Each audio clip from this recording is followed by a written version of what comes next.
Allora, signori, sui social si fa un gran parlare dell'organizzazione dei viaggi.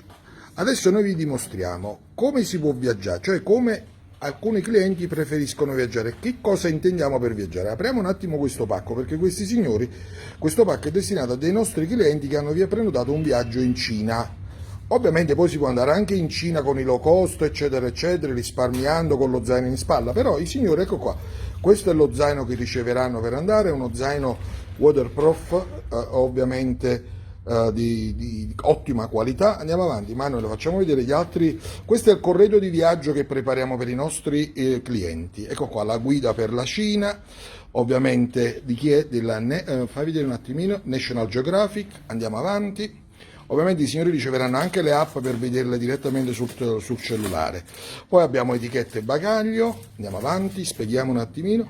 Poi abbiamo un kit con un'agenda dove praticamente i nostri clienti potranno appuntare tutto quello che faranno durante il viaggio. Apriamo un attimo questa agenda.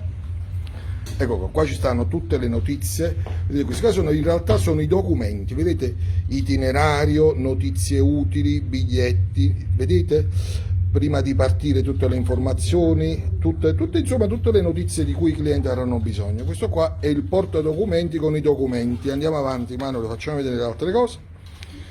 Perché purtroppo oggi sui social si fa vedere chi viaggia con 50 euro, con 100 euro, però, cari signori, dovete convenire con me che una differenza ci deve essere tra chi viaggia con i low cost con 100 euro, 200 euro, e chi invece si vuole concedere un viaggio come Cristo comanda.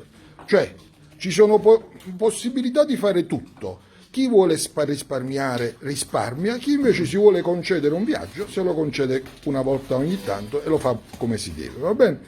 Questa è la nostra filosofia.